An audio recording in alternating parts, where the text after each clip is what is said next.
જિજ્ઞેશ દાદા, તમે તમારી કથાની અંદર હમણાં હરિદ્વારની અંદર એક મનગણત પ્રસંગની વાત કરી કે જે સંવાદ ક્યાંય ઐતિહાસિક પ્રમાણભૂતતા ધરાવતો નથી. રાવણ અને કુંભકર્ણનો પ્રસંગ, એનો વિડીયો પણ હમણાં પાછળ છેલ્લે મૂકવામાં આવશે, તો બધાએ જોઈ લેજો. તો રાવણને કુંભકર્ણના પ્રસંગનો આવો ઐતિહાસિક ઉલ્લેખ કોઈ જગ્યાએ કરેલો નથી. તો કદાચ ભૂલથી તમારાથી આ પ્રસંગનું વર્ણન મનગણત રીતે તમારી રીતે થઈ ગયું હશે, તો એની ચોખવટ કરો. અને જો કહેવાય ને કે જાણી જોઈને કર્યું હોય તો એનું ઐતિહાસિક પ્રમાણભૂતતા આપો.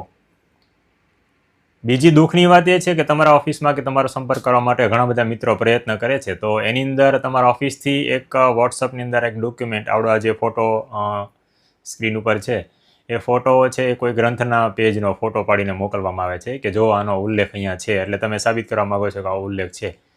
પણ આ વાંચતા પણ આપને ખબર પડે છે કે આ તમે જે મોકલ્યું છે એમાં પણ એ સંવાદનો કોઈ ઉલ્લેખ નથી, જેમાં રાવણ અને કુંભકર્ણ એકબીજા સાથે આવી અભદ્ર વાતો કરતા હોય એવો ઉલ્લેખ આમાં નથી. તો તમારી પાસે કોઈ સત્ય પ્રમાણભૂત આધાર હોય તો જગ જાહેર કરો અથવા ક્ષમા માગી લો, કે જેથી તમારા લાખો અનુયાયી જે તમને સાંભળે છે, તમને ઘણા ગુરુપદે પણ સ્વીકારે છે, દરેકની લાગણી ટૂંકમાં દુભાઈ નહીં. કારણ કે આની અંદર કહેવાય ને કે મોટરસાઇકલનો ડ્રાઈવર હોય એ જો ભૂલ કરે તો કદાચ 1-2 વ્યક્તિને ઈજા પહોંચે. બસનો ડ્રાઈવર હોય તો એ જો કદાચ ભૂલ કરે, જોલું ખાઈ જાય, તો કહેવાય ને કે 50-60 લોકોની જીવની કહેવાય ને કે દેવાઈ જાય.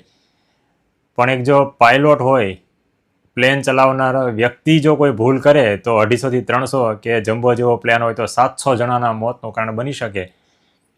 એમ કોઈ ધર્મગુરુ જે છે એ કોઈ કહેવાય ને કે મહાજન ગતો એના પંથા, જે જગ્યાએ મહાજનો એટલે મોટા વ્યક્તિઓ, પ્રતિષ્ઠિત વ્યક્તિઓ, ગુરુજનો ચાલે છે, એના પાછળ લોકો ચાલતા હોય છે. તો એમાંના તમે એક હોઈ શકો. તો લોકો તમને લાખો લોકો ફોલો કરે છે, તો દરેકને આવા ખોટા પ્રસંગો કહીને તમે ભરમાવશો નહીં. તો એની માટેની ક્લેરિફિકેશન પણ આપી શકો. તો કહેવાય ને કે તમે જે ભૂલ કરો એ ભૂલ યોગ્ય નથી.